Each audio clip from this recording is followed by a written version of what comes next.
At bustling JFK Airport, an 11-year-old boy innocently carries his uncle's suitcase through security, only for Canine Rex to sound a fierce alert. Inside, counterfeit cash tied to an international smuggling ring. The boy didn't know he'd been used as a pawn. What unfolds next will expose a shocking conspiracy and test the bond between a child, his mother, and a loyal police dog. How far would one dog go to protect the innocent? Watch until the end. You won't believe what they discover. If you enjoy true stories like this, like the video, subscribe, and tell us where you're watching from in the comments. The morning light filtered softly through the wide glass walls of JFK International Airport, casting long, pale beams across the bustling concourse. People moved in hurried waves, dragging suitcases behind them like shadows, voices blending into a low hum of announcements, conversations, and the occasional distant echo of a boarding call. Among the travelers, an 11-year-old boy named Jack Harrison stood close to his mother, Claire, tightly gripping the handle of a small navy blue suitcase. The boy's brown hair flopped over his eyes as he glanced nervously at the streams of passengers and security officers moving in orchestrated precision. "Are you sure you packed everything?" Claire asked, her voice carrying a blend of maternal worry and fatigue. Jack nodded. "Yeah, Mom, just my clothes and some books." He hesitated, then added, "Uncle Rick gave me this extra bag to bring for him. He said it's just some stuff he forgot to send last time." Claire arched an eyebrow, glancing at the suitcase in question.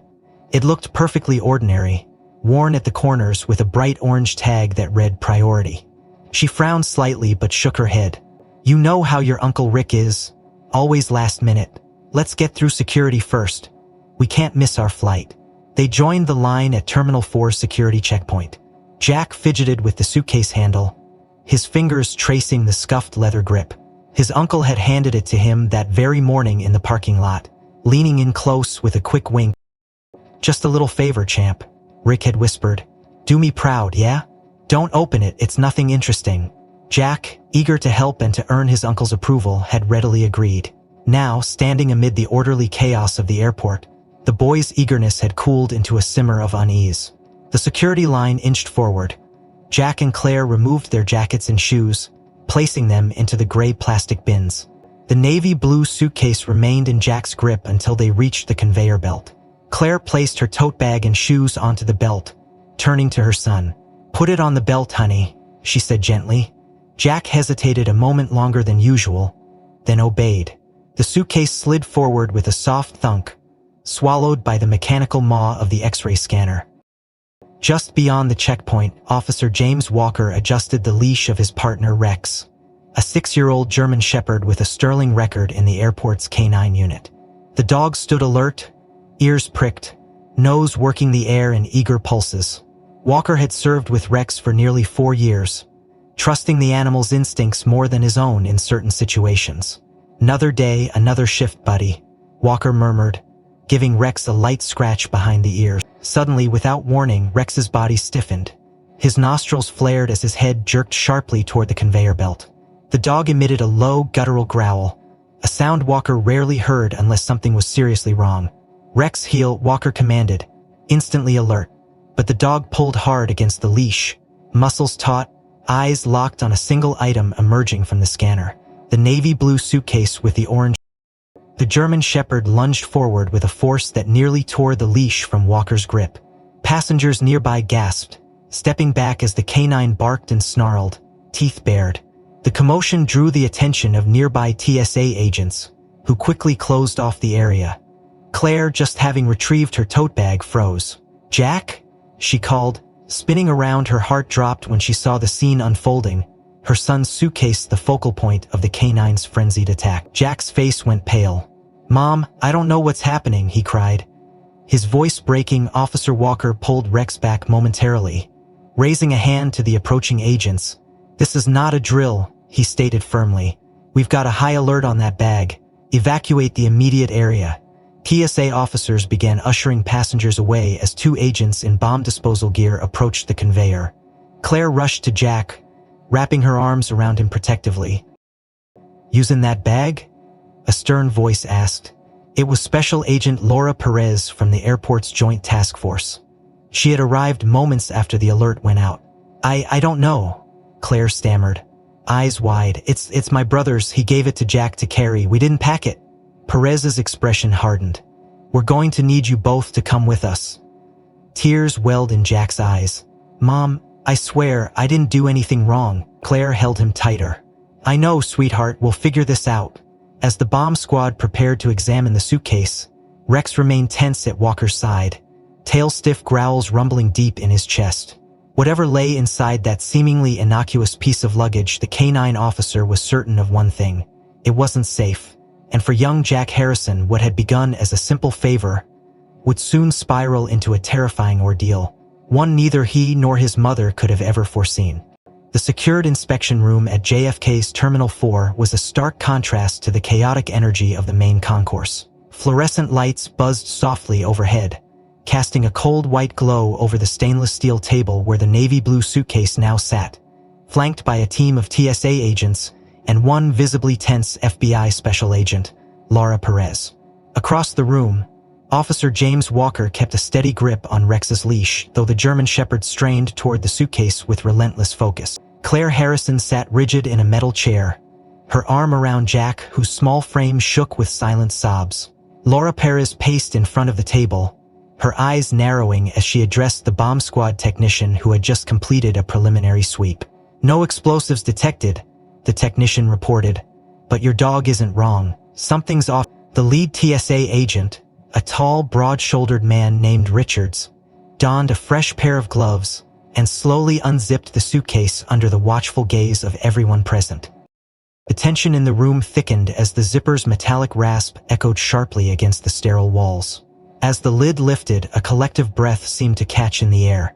Inside, the suitcase was packed tightly with bundles of US $100 bills, each stack neatly wrapped in bank bands, layered precisely to fill the entire compartment. The sight drew a sharp gasp from Claire, who clutched Jasper. At God, she whispered. Laura's eyes flicked to Rex, who, instead of calming, had begun barking again with renewed urgency, his paws scratching at the floor as if trying to reach the suitcase. That dog knows something, Walker murmured, his grip tightening as Rex surged forward once more. He's never wrong. Richards frowned. Agent Perez, this isn't typical. If it were just cash, he'd have stopped by now. Laura nodded grimly. You're right. Turning to the technician, she ordered, bring in the counterfeit team, now. Within minutes, 2 experts from the Secret Service's counterfeit division arrived. An older man named Agent Sam Becker, with salt and pepper hair and sharp blue eyes, and his young partner, Agent Mia Tran. Without preamble, Becker approached the suitcase, eyes scanning the stacks of cash with clinical precision. He picked up one bundle, held it to the light, and let out a low whistle. Agent Perez, we may have something big here, he said. Mia Tran joined him, pulling out specialized tools, a UV light magnification lens and chemical markers. One by one, the agents examined the bills. Finally, Becker looked up. These aren't just counterfeit, they're the new batch we've been chasing for 6 months. Laura's jaw tightened. The Romanian network? Becker nodded. Matches the profile perfectly. Polymer blend in the ink, microprinting almost flawless, even the security threads mimicked the real deal.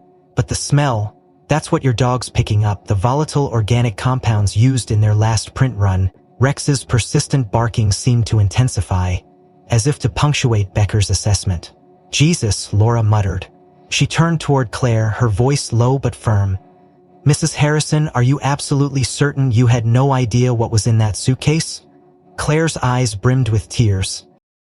My brother Rick, he gave it to Jack this morning, said it was just some personal stuff he forgot to send. I swear, I didn't know.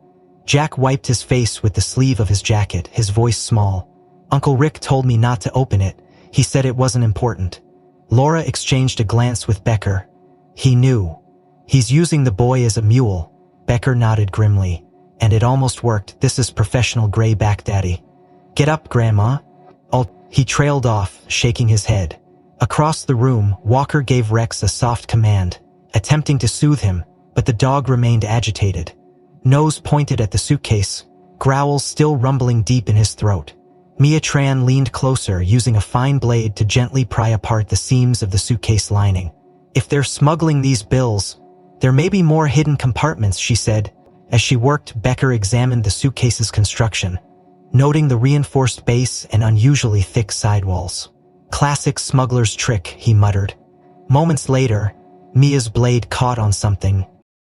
She carefully peeled back a false panel, revealing yet another layer, this one containing thinner, vacuum-sealed packets of bills. The hidden compartment extended deeper than the team had anticipated. Becker swore under his breath. "They packed this with over 500,000 easy." Mia tapped one of the sealed packets. "And these smell fresh. The ink isn't fully cured yet, that's what the dog's tracking." Laura folded her arms, her mind racing. So this wasn't just an isolated drop. This was meant to blend in with a larger shipment. Becker nodded. "And whoever coordinated this is high up. Only the top tier of the network uses this level of sophistication." Claire's face had gone pale. "Oh God, what have we gotten into?" Laura crouched beside Jack, her tone softening. "Jack, sweetheart, can you tell me exactly what your uncle said this morning? Every word matters." Jack sniffled, thinking hard. He met us in the parking garage. He gave me the suitcase and said, "Do me a favor, champ. Just take this with you. Don't open it. Nothing interesting inside. I'll pick it up when you land." Claire's voice broke. "He knew we were flying to Miami to visit my parents. He must have planned this." Laura rose, her expression hardening. "Mrs. Harrison, your brother just made you and your son accomplices to a federal crime," Becker interjected. "And if this is connected to the Romanian network, they won't take kindly to a failed drop." Walker looked over. "And they may already know this shipment's been compromised." Laura exhaled slowly, then turned to Richards. "Secure this room, no one leaves. We need full surveillance review, and I want Rick Harrison flagged immediately. Issue a bolo. If he's still in the terminal, we find him." Richards nodded and moved to the door, speaking into his radio.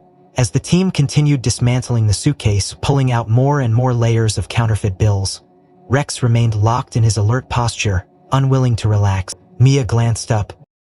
"You know, this behavior suggests there might be more. Something else." Becker frowned. "You think there's another compartment?" Mia hesitated. "Maybe. Or maybe there's something even more dangerous that we haven't seen yet." Laura's gaze shifted to the suitcase, now a gutted shell surrounded by stacks of fraudulent currency. Her instincts screamed that they were only scratching the surface of something much larger and far more dangerous than anyone in the room had yet realized. The fluorescent lights in the secure interview room flickered slightly as Claire and Jack sat opposite Agent Laura Perez and two officers from the airport police. Claire's eyes were red from crying, her hands trembling in her lap as she tried to maintain some semblance of composure for Jack, who sat hunched beside her, his face pale and expression hollow. The door clicked shut behind them and Agent Perez leaned forward, her voice calm but firm. "Mrs. Harrison, I need you to understand that you and your son are currently being detained as material witnesses in an ongoing federal investigation. You are not under arrest, but it is imperative that you cooperate fully." Claire swallowed hard and nodded, her voice barely audible. "We will. Please, we didn't know." Perez softened slightly. "I believe you, but we need to move quickly." She glanced at the officer standing by the door. "Run a full trace on Rick Harrison, phones, bank accounts, travel history. Now." The officer nodded and stepped out. Perez returned her gaze to Claire. "When was the last time you spoke to your brother?" Claire wiped her face. "Morning. At the parking garage. He gave the suitcase to Jack." Jack's voice cracked. "I didn't know, Mom. I didn't know." Claire pulled him close. "I know, baby, I know." Meanwhile, across the terminal in a small operations room, Richards and Becker monitored the feeds from the airport's security cameras.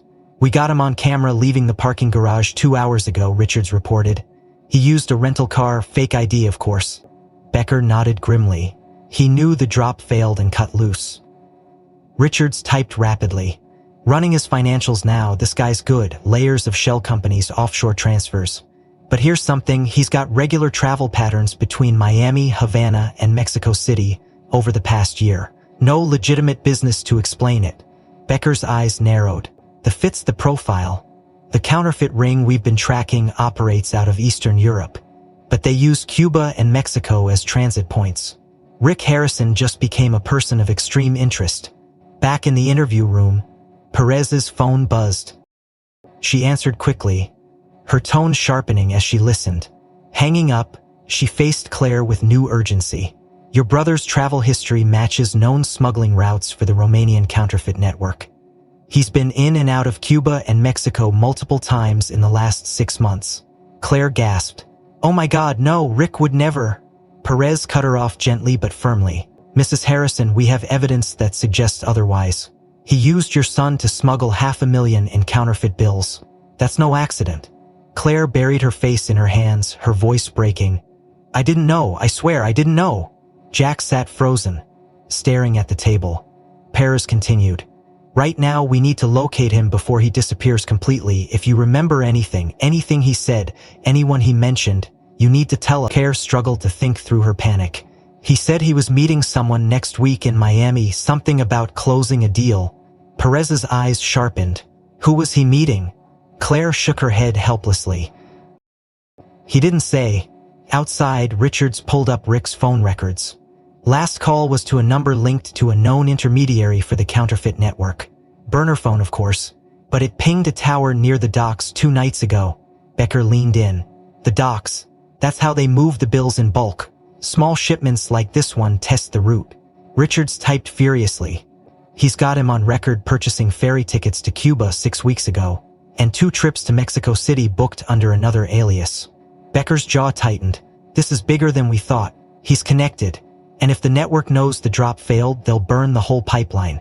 Meanwhile, in the interview room, Perez's phone buzzed again. She read the message quickly and looked back at Claire. Mrs. Harrison, your brother is no longer responding to any known numbers. He's gone dark. Kayla's voice trembled. What does that mean? Perez's tone was grim. It means he knows he's exposed. And it means the people he's working with will do whatever it takes to protect their operation. Jack looked up, his voice small. Are they coming after us? Perez met his gaze steadily. You're safe for now, but we need to keep you both in protective custody until we get this under control. She stood. We're moving you to a secure location. I'll be with you every step of the way. Outside, Richards looked at Becker. We need to escalate this. Full coordination with FBI Miami and Homeland Security. If Rick tries to run to Cuba or Mexico again, we need to catch him. Becker nodded. And we need to trace every one of his contacts, fast. Richards frowned. There's something else. His most recent cash transfers. Large sums moved through a shell corporation in the Caymans. Classic laundering pattern. But guess where the funds originated? Bucharest. Becker's eyes darkened. Here's our connection. This isn't a small-time op. Rick Harrison is tied directly to the Romanian counterfeit ring we've been chasing. Richards leaned back. Then we're in it deep. And that kid, he was just a pawn. Becker sighed. Yeah, but thanks to that pond and that dog, we just cracked open a major case. Now we have to make sure the network doesn't close it back up. He tapped the keyboard. Let's pull every bit of data we can on Rick's known associates. Richards glanced at the feed from the interview room, where Claire clung to Jack, both of them visibly shaken. Poor kid. He didn't ask for any of this. Becker nodded grimly. No, but now he's at the center of it. Just then, an alert flashed on Richard's screen. Incoming tip, anonymous call about Rick. Location flagged. We've got a lead. The secure holding room at JFK's Federal Operations Center was quieter now, though the tension remained thick in the air. Claire and Jack sat at a round metal table across from Agent Laura Perez and a behavioral specialist, Dr. Aaron Collins, who had been brought in to assist with questioning Jack. Claire's eyes darted anxiously between them as Jack fidgeted with the cuff of his hoodie, shoulders hunched. Perez's voice was softer than earlier, her tone shifting to match the delicate nature of the task ahead. Jack, sweetheart, you're not in trouble. We just need to ask you a few more questions about your Uncle Rick. Anything you remember could help us keep you and your mom safe. Jack nodded timidly, voice small. Okay, when you went to see your uncle this morning, where were you? Was it just in the parking garage? Jack shook his head. No, we went to his apartment first. He said he had to grab something. Perez leaned forward slightly, masking her alertness.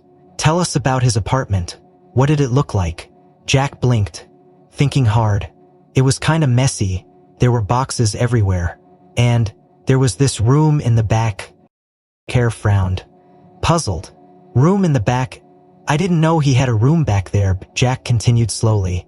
It had all these machines, big metal ones. and this weird smell like really strong markers or paint. But worse, Perez's eyes narrowed. What kind of machines, Jack? Do you remember what they looked like? Jack shrugged. I don't know, big, with buttons and screens, and stacks of paper next to them. Dr. Collins exchanged a quick glance with Perez, who straightened. And this smell, can you describe it more? Jack scrunched his nose. It made my eyes sting, and my throat felt funny. Uncle Rick told me not to go in there, but when he went in, the door didn't close all the way, so I smelled it. Perez's heart rate quickened. She rose and stepped out of the room, muttering through the one-way glass. You hearing this? She asked, voice low. Becker nodded, eyes sharp. Yeah, that's it. The print shop. We've been trying to locate their domestic processing site for months. No way this kid would know about the chemical signatures unless he'd been exposed to it. Richards added, VOC traces, acetone, toluene, methylethylketone, all used in counterfeit print processes. It matches field reports from seizures in Romania and Mexico. Perez exhaled. So Rick was operating a secondary print site here, probably finalizing batches before moving them south. Becker nodded grimly, and the kid just confirmed its existence. Back inside, Claire looked stricken. I had no idea. He never told me about any of that. Dr. Collins spoke softly. Mrs. Harrison, your son's safe now, but this information is very important. Jack looked down, his voice trembling. Am I in trouble because I smelled it? Perez returned, crouching beside him. No, Jack, you did nothing wrong, but you helped us a lot by telling us. She glanced at Claire. Mrs. Harrison, we need to act fast. If Rick thinks the boy can ID that room, he may see him as a liability. Claire's face drained of color. Oh God. Meanwhile, Richards was already pulling up blueprints of Rick's listed address. Apartments a cover, back room matches the dimensions for a converted workshop. Becker tapped the screen, and the heat signature from the last satellite pass shows irregular spikes, machines running hot late at night. It's a print operation. Perez returned to the observation room. Want a team on that site now. Full tactical. We go in hard before they can scrub it. Richards was already dispatching units. I'm also running facial rec on known associates tied to Rick's last trips. If he had help maintaining this site, they may be armed. Perez nodded. Do it, and tell the team be ready for chemical hazards. If they're running solvents, that place could flash. Mom, did I do something bad? Claire hugged him tightly. You baby, you helped. You were so brave. Jack sniffled, but why did Uncle Rick tell me not to go in? Claire swallowed hard, unable to answer. Outside, Becker spoke quietly. That room's our leverage. If we can prove Rick was running a domestic press, we can flip his stateside contacts. Richards frowned. And what about the kid? If word leaks he knows about the site, they might come looking. Perez's expression hardened. You'll move them now. Protective custody, undisclosed location. She glanced at the surveillance feed of Jack and Claire. He's a witness now, and a vulnerable one. Becker exhaled. At least we have a shot now. Thanks to him, we might finally get our hands on the U.S. end of this operation. Richards nodded, eyes on the screen. Yeah, but we better move fast. If Rick cuts loose entirely, this whole thing goes underground again. An alert flashed on Richards' terminal. Tactical unit en route to Rick's apartment. Perez leaned in. We've got one shot at this. The tactical team was already converging on Rick Harrison's apartment. But Agent Laura Perez remained focused on securing any immediate leads they could extract on site. Becker had just returned from the observation room where the tech team analyzed Jack's interview. Now, in the adjoining decontamination room, Perez ordered a secondary forensic sweep on everything Jack and Claire had brought into the holding area. If Rick's print room was as active as it sounds, there's a high chance Jack or the suitcase picked up transferable residues, she said. Becker agreed.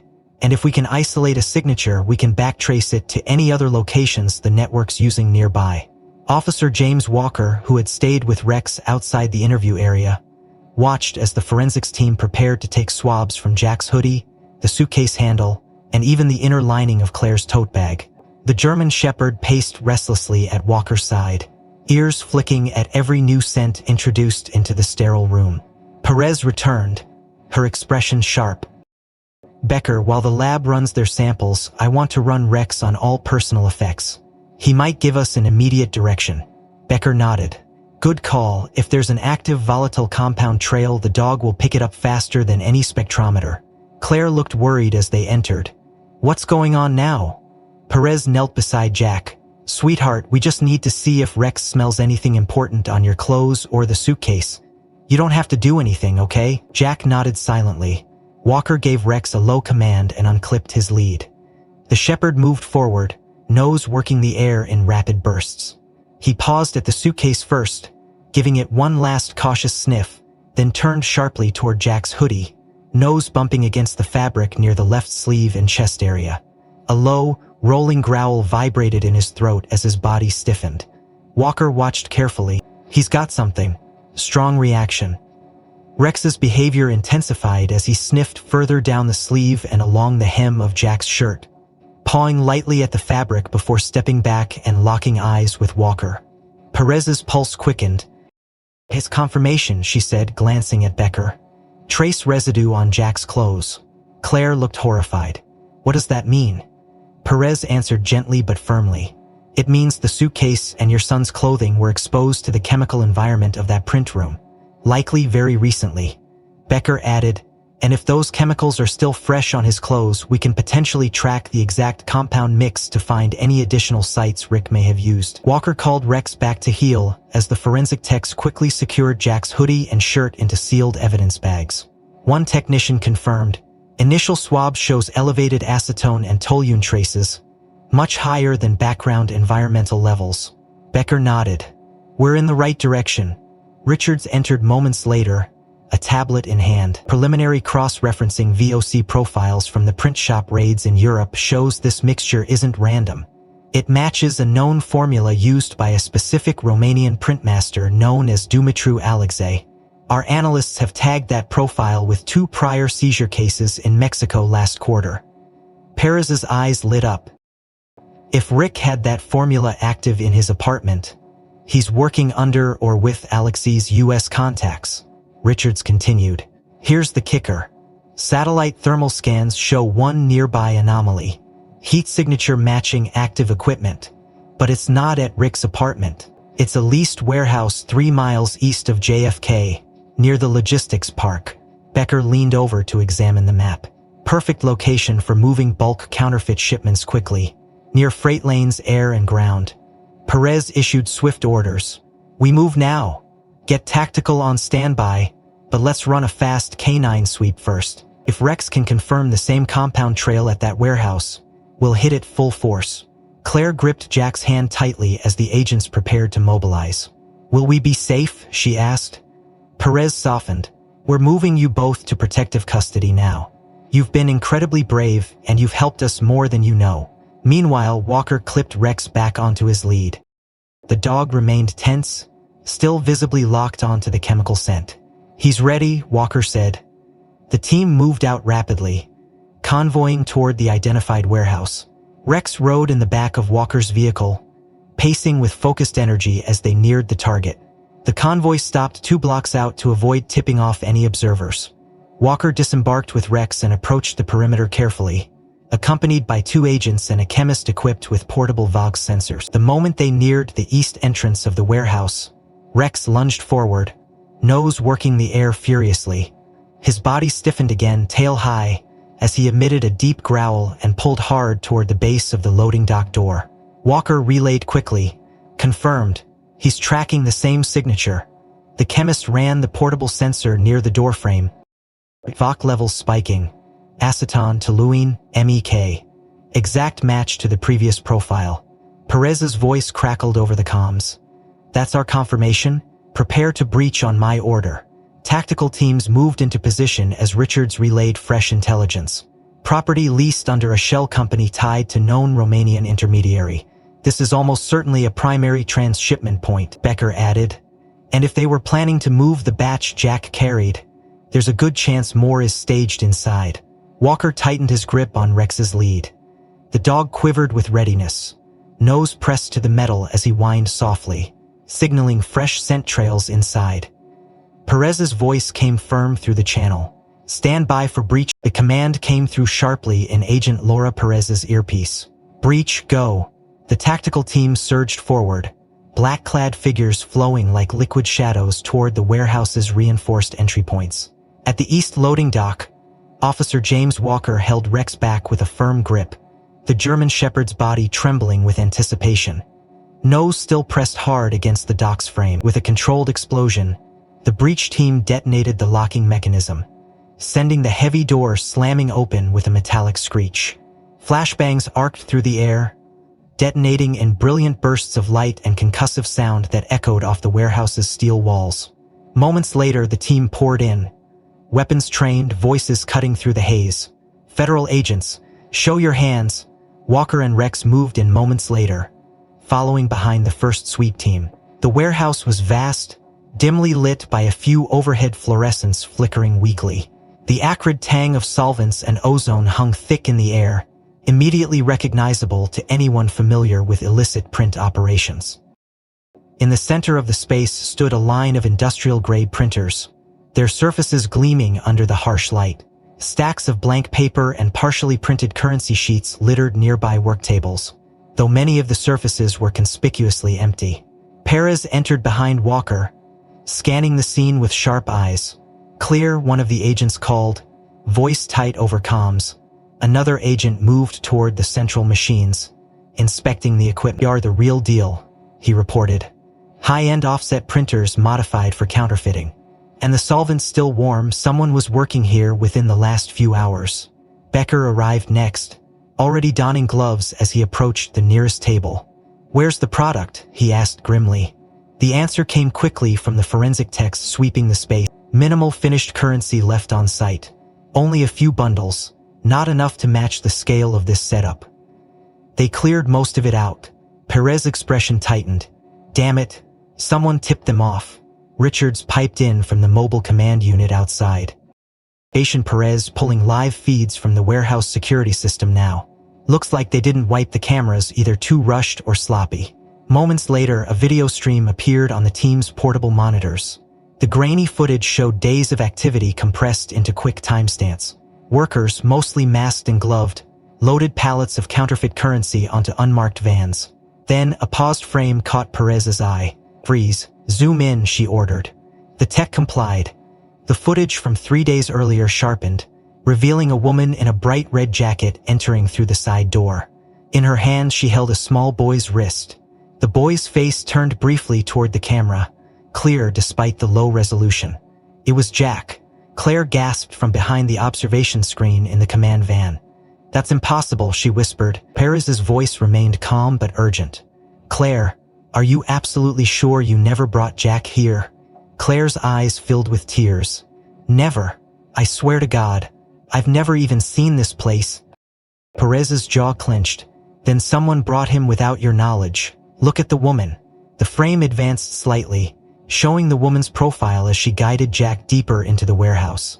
She wore sunglasses and a scarf obscuring part of her face, but her red jacket and distinctive gait were clear. Claire shook her head frantically. "That's not me. Who is she?" Richards analyzed the footage further, cross-referencing facial features now. "Stand by." Meanwhile, inside the warehouse, Becker examined chemical drums stacked neatly along one wall. Full stock of solvents and developer fluids still here. They didn't take everything, just the finished product. One agent added, "No sign of resistance. Whoever cleared out had time to do it clean." Perez turned to Walker. "Did Rex hit on any other trails inside?" Walker shook his head. "He's focused near the central print area. Chemical saturation's high. If the kid was here, it would explain the residue we picked up on his clothes." Perez exhaled slowly.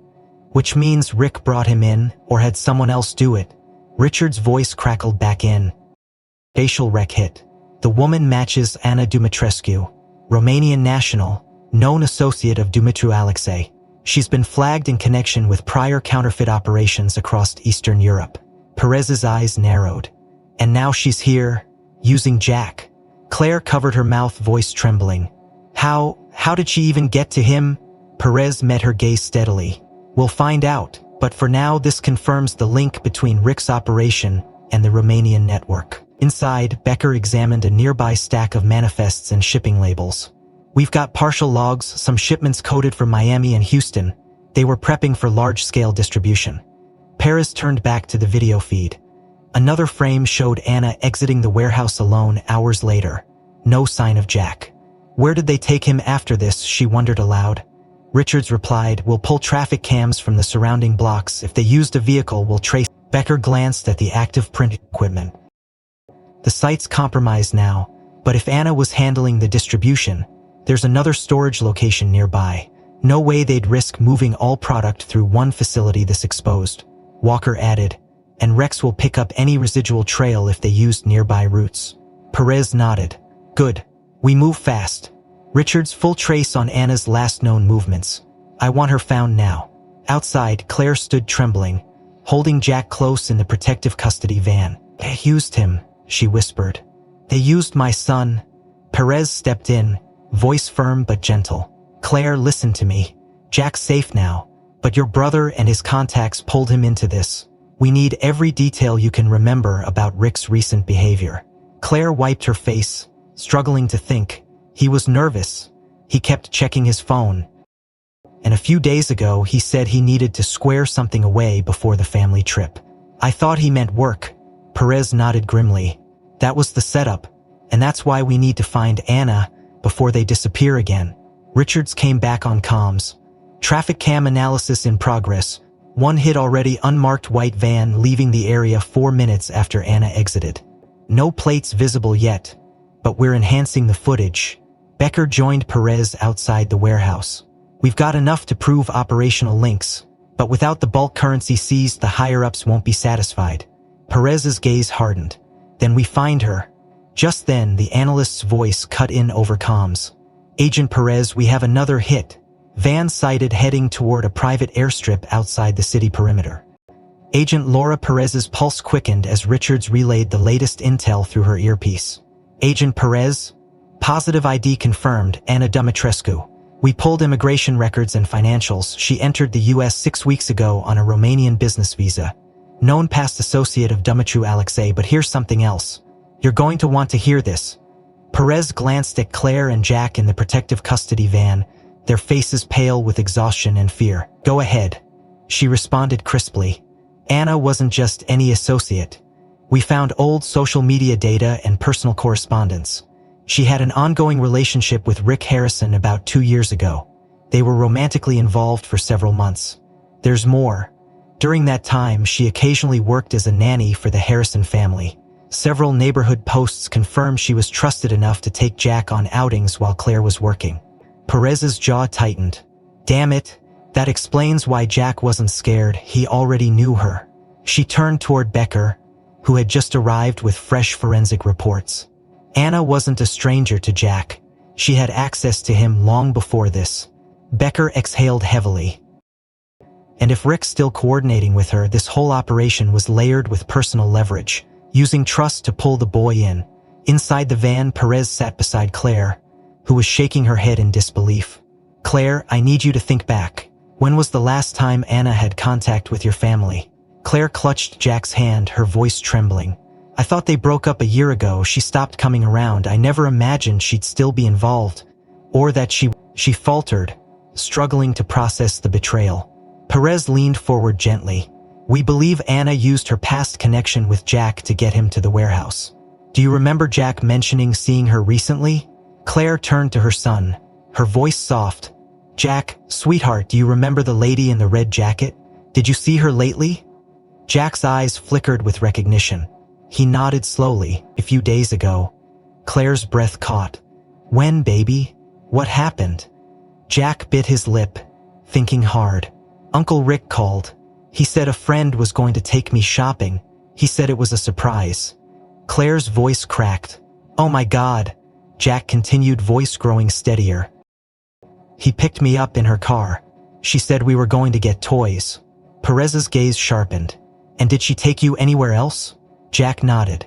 She said we had to stop first, at a big building. She told me to stay close and be quiet. Then we went inside. It smelled funny, and there were big machines. Claire's hands flew to her mouth as tears streamed down her face. That's the warehouse, Perez said grimly. She turned to Jack, her voice calm and reassuring. Jack, you did really well. You're helping us so much. Can you remember anything else about that day? What did Anna say while you were there? Jack thought hard. She talked to Uncle Rick on the phone. She said the batch is almost ready and something about the flight on Friday. Then she gave me a toy car and said not to tell Mom, that it was a special surprise. Claire wept openly now, her shoulders shaking. Perez put a steady hand on her arm. Claire, this isn't your fault. They manipulated both of you. Meanwhile, Becker and Richards continued digging through Anna's digital footprint. We found text exchanges between her and Rick from 3 days ago, Richards reported. He told him, quote, "The boy is comfortable with me. He won't suspect. I'll handle the visit." Becker scowled. They used Jack as both a cover and an unknowing witness. Brilliant and cruel. Richards nodded grimly. Also, the traffic cam hit we got earlier. Anna was driving a rental registered under a false identity. The drop at the private airstrip might have been the first leg of a full extraction. Perez stood and paced, her mind racing. So they staged the warehouse clearing right after using Jack to move the bag. She kept him occupied while the crew worked, Becker added, and likely used him again to verify routes and timing without raising suspicion. Any adult courier would have drawn more attention. Perez returned to Claire and Jack. Jack, one more question. Did you see any vans or boxes when you were at the warehouse? Jack nodded. There were lots of boxes. Men were loading them into big white vans. Anna told me they were taking them to a toy store. She said it was part of the surprise. Claire sobbed quietly. Oh God, Rick. Paris's voice was steady. Claire, Jack is safe now. We're going to stop them. But this proves how deep Rick's involvement goes, and how far Anna is willing to manipulate the situation. Richards broke in again. Agent Perez, we just got another traffic cam hit on Anna's rental, time-stamped from an hour ago. She left the airstrip and headed toward an industrial area outside the city perimeter. Becker leaned over the map. If they're stashing the rest of the product, or prepping for another move, that's where we'll find it. Perez nodded sharply. And Richards, keep digging through Anna's network. Anyone she's contacted in the past 48 hours is a target. I want eyes everywhere. Claire held Jack close, her voice shaking.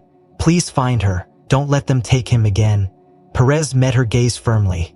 We won't. You both stay here under full protection. We'll bring them in. Becker checked his gear. Let's move. The clock's ticking. And they know we're coming. Just then, another alert pinged on Richard's terminal. Agent Perez, Anna's rental just stopped at a secondary warehouse on the outskirts. Unmarked facility. No known owner. We've got a new target. Inside the mobile command unit, Agent Laura Perez stood beside Becker and Richards as the latest security footage downloads completed.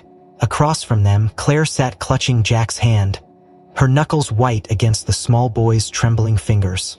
The atmosphere remained taut with urgency after Richards had announced Anna's vehicle's most recent location. But before the team could fully mobilize for the next move, Perez insisted on clarifying one critical piece of the puzzle, to completely clear Jack of any perceived complicity. Before we go in, I want to make damn sure no one can later claim this child was knowingly involved, she said firmly. Becker agreed. Smart. If this goes to court, they'll use any ambiguity to cast doubt. Richards nodded and brought up the enhanced security footage from the warehouse time-stamped 3 days prior. Running through this frame by frame, he explained as the images flickered rapidly on the monitor. They paused on a wide shot of the warehouse interior. Anna stood just inside the entrance, her bright red jacket unmistakable against the muted background. Clutched in her hand was Jack's wrist, the boy looking small and uncertain beside her. Zoom in, Perez instructed. The image sharpened. There was Jack wearing a navy blue hoodie with a distinct white stripe along the sleeves and a pair of faded jeans with a small tear at the right knee. Claire gasped softly, tears springing to her eyes. That's what he was wearing that day, she whispered. Jack looked up, confused but sensing the significance. Perez turned to the forensic tech beside her. Pull the clothing inventory from evidence lockup. Within moments, the tech returned with photos taken earlier of Jack's hoodie and jeans, bagged and labeled after the forensic sweep. The match was exact. It's conclusive, Becker said. He was wearing the same clothes in the footage and during his interview today. The chemical traces we detected were acquired during that visit to the warehouse, not from any involvement before or after, Richards added. And given his statements about thinking it was a trip to buy toys, it's clear he had no idea what was happening. Claire let out a shaky breath, clutching Jack closer. "Thank God," she whispered. Perez, though reassured, wanted further corroboration. "We can go one step further. Jack, honey," she said gently, "you were wearing your smartwatch that day, right?" Jack nodded. "Yes, Uncle Rick always said to wear it when I went out." Perez glanced at Richards. "Pull the GPS data." Richards tapped rapidly at his keyboard, already accessing it through parental controls. Moments later, a map appeared on the screen, dotted with a trail of timestamps marking Jack's movements. Richards narrated, "Watch synced at 9:12 a.m. that morning from the Harrison home network. Movement detected at 10:03 a.m. matches departure window. The trace showed a clear route from the Harrison residence to the warehouse location identified earlier. AULP." Richards continued, "Inside duration matches warehouse footage. Entry timestamp at 10:49 a.m., exit at 11:32 a.m. Then next movement is toward a commercial shopping area where Anna likely staged the toy store cover story. Returned home by 12:21 p.m. Perez exhaled. That aligns perfectly with Jack's description. No deviations, no secondary stops. Becker added, "It also confirms Anna's premeditated use of the child's routine to mask her activities. If we can pair this with comms intercepts, we'll have solid conspiracy evidence." Claire wept openly now, relief and lingering fear warring in her expression. "So he really didn't know," she whispered. "They used him completely." Perez knelt beside her. "Claire, your son is innocent. The evidence is irrefutable. We're gonna make sure that's crystal clear in every report and briefing." Richards interjected with a new development. "Agent Perez, we've also got preliminary analysis from traffic cams near the private airstrip. Anna offloaded several crates into another vehicle, looks like a black Ford Transit van, plates obscured." Perez straightened. "Run every traffic cam from that perimeter outward. We need a travel path on that van." Richards typed furiously. "Already queued." Becker leaned toward Perez. "Once we confirm the van's route, we can coordinate the intercept." Perez nodded. "Good. And I want a parallel team pulling comms records between Rick and Anna. If we can nail down their coordination timeline, we'll lock them both in." Meanwhile, Claire hugged Jack tightly, her tears subsiding slightly. "You were so brave, honey. I'm so proud of you," she whispered. Jack leaned into her embrace, his voice small. "I just wanted to go get toys with her. I didn't know it was bad." Paris smiled softly. "You didn't do anything wrong, Jack. In fact, you've helped us a lot by telling the truth." Richard spoke up again. "Agent Perez, additional GPS overlay confirms. Jack's watch didn't leave the mapped route, no indication of any prior exposure to the warehouse before Anna brought him. This was a single event." Becker added, "That nails it down. The Romanian networks UES trust to mask their activities." Perez turned to Claire. "We'll make sure the right people pay for this. You and Jack will remain protected until every link in this chain is dismantled." Richard's terminal chimed again. "Agent Perez, update. That black van just pinged on a traffic cam 2 miles from an industrial zone near the waterfront, likely headed toward another storage site or transfer point." Becker glanced at the map overlay. "Classic port logistics setup. If they're staging an outbound shipment, that's where they'll do it." Perez's eyes narrowed. "Then that's where we go next. Mobilize intercept teams now." Just as Richards began dispatching orders, another data stream appeared, an intercepted text from Rick to an unknown number. Richards's voice sharpened. "Agent Perez? Rick just messaged Anna. Final load ready. Moving now. No more delays. They're prepping for the last Agent Laura Perez's eyes remained fixed on the incoming data streams as Richards rapidly coordinated field teams toward the suspected storage site near the waterfront. But the intercepted message from Rick shifted her focus entirely. She leaned toward Becker. "We need to pressure Rick's comms harder. If he's moving now, we still have a shot at grabbing him and extracting who's pulling his strings." Becker nodded grimly. "Agreed. He's too sloppy to have orchestrated this whole thing alone. Someone's behind him," Richards added. "And based on the way Anna's been operating, this is far bigger than just Rick running a side hustle." Perez replied, "Get CyberOps on full data crunch. I want everything from Rick's devices, cloud storage, burner accounts, full tree analysis. Agent Perez, we've cracked a segment of Rick's encrypted cloud backups. Cross-referencing with European law enforcement databases turned up an interesting name, Drago Petrescu. Becker's eyes widened. That name again? Perez frowned. Explain. The specialist continued. Petrescu was a former senior technician at Romania's National Mint. He specialized in security inks and anti-fit measures. Fired 4 years ago for suspected internal theft and suspected of selling mint processes to organized crime. No direct evidence to convict, but he disappeared soon after and is believed to have gone underground. Richards added. Interpol red notice issued 18 months ago. Petrescu is suspected of engineering the new counterfeit designs we've been seeing in U.S. seizures. He's the print master.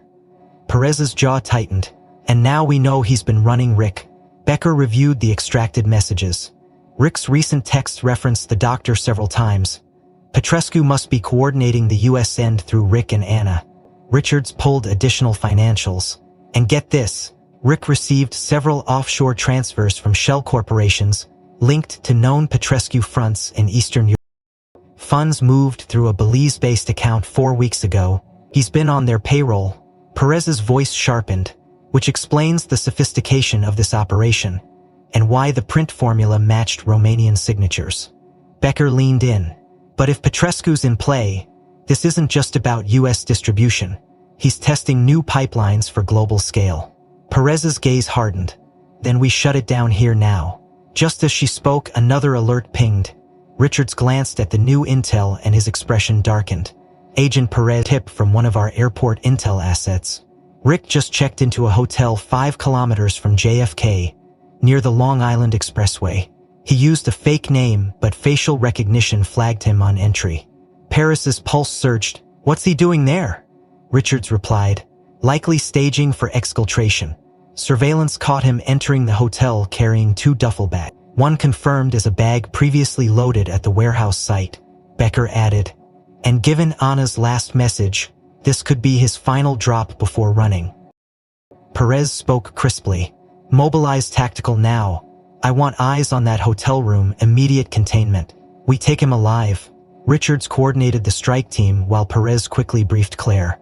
Claire, we've located Rick. He's preparing to flee. We're going after him now. Stay here with Jack. Full security remains in place.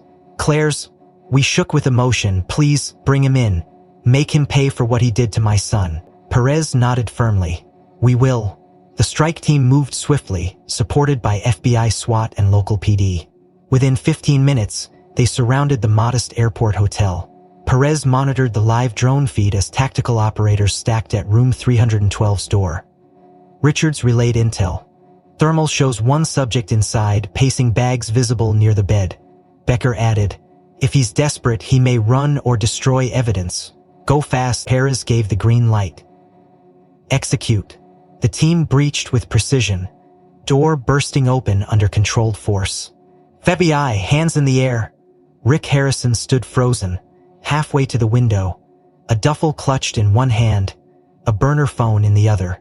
He hesitated a fraction too long before compliance. On the ground, now, he dropped, face pressed to the carpet as agents secured him and the room. Becker entered moments later with Perez close behind. Rick looked up, eyes wild. I want a lawyer, he spat. Perez crouched beside him. You'll get one, but first understand you're finished, and we know exactly who you're working for. Rick's face blanched visibly. Becker examined the duffels. In several flash drives, you've got the product and the data, he confirmed. Richards joined them. Phone logs show active comms with a known Petrescu intermediary as recently as an hour ago. Perez stared coldly at Rick. You've been played, Rick, and your nephew almost paid the price. You're going to help us take the rest of them down. Rick's composure cracked visibly. I didn't think they'd use Jack. Perez's voice remained icy. You sold your family out for cash and a cheap escape. You will tell us everything. Meanwhile, Richards' terminal chimed again. Agent Perez, update on Anna. GPS shows she's still at the waterfront location. She's not moving yet. Becker leaned forward. She's staging the final handoff. Petrescu must have ordered her to run point while Rick staged the decoy. Perez rose. Then we finish this. Richard's full team intercept on Anna's location. I want simultaneous moves. Petrescu's network ends here, Becker added. And we lean on Rick hard during transit. The more intel we get, the faster we can box in the entire command chain. Perez nodded sharply. Good. Move. Just as they began to mobilize toward Anna's location, Richards' screen pinged again. New message intercepted from Petrescu's intermediary. Agent Laura Perez stood in the Federal Operations Center, eyes fixed on the digital board tracking the simultaneous takedown operations unfolding across the city. Anna Dumitrescu had been intercepted at the waterfront warehouse without incident, caught red-handed overseeing the final loadout of counterfeit currency intended for international distribution. Rick Harrison, now in custody, had provided a detailed confession, corroborated by seized data from his phones and flash drives, fully implicating Drago Petrescu as the mastermind behind the operation. The international task force was already coordinating with European partners to target Petrescu's wider network. Meanwhile, Perez had ensured that the case against Claire and Jack was being methodically dismantled. Agent Perez, clearance is confirmed, Richards reported, approaching her with a satisfied smile. The U.S. Attorney's Office has reviewed all evidence. Jack Harrison is officially declared a non-involved minor, and Claire Harrison is cleared of any charges. The record will reflect their complete innocence. Perez exhaled a deep breath, feeling a rare moment of personal relief. Good, she said. They've been through enough, Becker added. And with Anna's arrest, we've shut down the U.S. cell of this operation for good. Petrescu's days are numbered. Across the operations room, Claire and Jack were waiting in the debriefing lounge under the watchful eye of a protective detail. Perez entered quietly, kneeling beside them. Claire, Jack, you're both cleared, it's over. You're free. Claire burst into tears of relief, hugging Jack tightly. Jack's face lit up with a shy smile. Really? We can go home? Perez nodded warmly. Yes, sweetheart. You were so brave through all of this. Jack looked down, then whispered, I'm sorry I went with Anna. I didn't know. Claire hugged him closer. You have nothing to be sorry for. You saved us. Perez smiled. And there's someone else you should thank too. Just then, Officer James Walker entered with Rex, who padded confidently into the room, tail wagging gently. Jack's eyes widened with joy. Rex, the German shepherd, moved straight to Jack, nuzzling him softly. Jack hugged the dog tightly, burying his face in the thick fur. Thank you, Rex, he whispered. Walker smiled. He never stopped protecting you. Perez gestured to the corner where the seized evidence was being catalogued, including the infamous navy blue suitcase now awaiting final forensic clearance. As a routine precaution, the forensic team invited Rex to perform one last sweep. Let's be thorough, Perez had said. If there's anything we missed, I trust Rex to find it. Walker guided Rex toward the evidence table. As they approached the suitcase, Rex's demeanor shifted instantly, ears pricked, nose working furiously. He emitted a sharp bark and began pawing aggressively at the suitcase's base. Walker frowned. He's alerting again. Perez's eyes narrowed. That's impossible. We cleared it. The lead forensic tech approached. Stand back, let's check. Using a precision scalpel, the tech carefully peeled back the suitcase lining, guided by Rex's persistent alerts. Moments later, they uncovered a second hidden compartment, lined with ultra-thin metallic foil. Inside, expertly wrapped bundles of high-grade polymer substrate used in counterfeit production were revealed, material not previously detected due to the shielding effect of the foil. The room fell silent. Becker let out a low whistle. That's why Rex was still reacting. They built a false negative shield. Without him, we would have missed this entirely. Richards added, this substrate alone would have been worth millions on the black market, enough to print tens of millions more.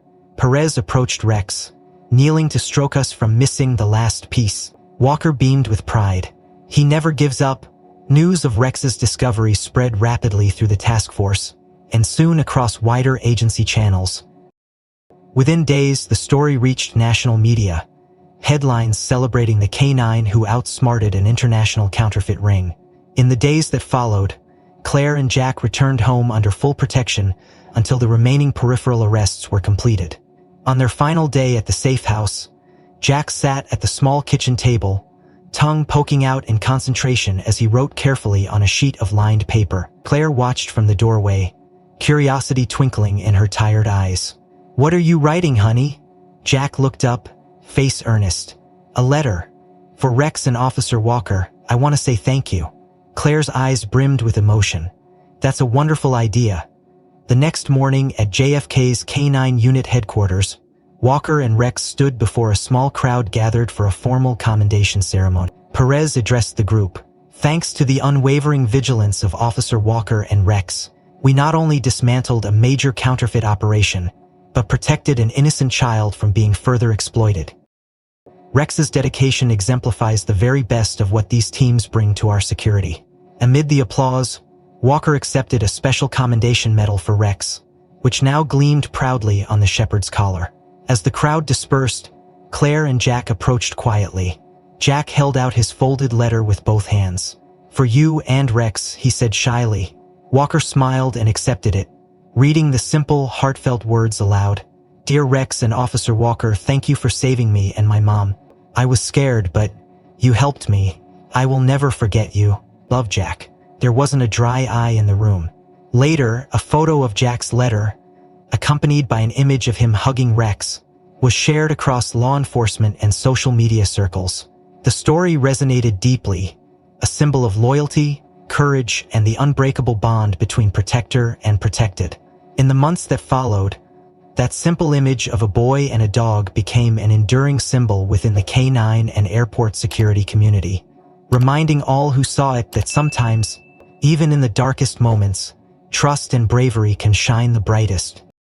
If this story moved you even just a little, take a second to like the video and subscribe.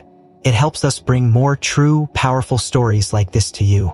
What part of this case surprised you the most? And where in the world are you watching from?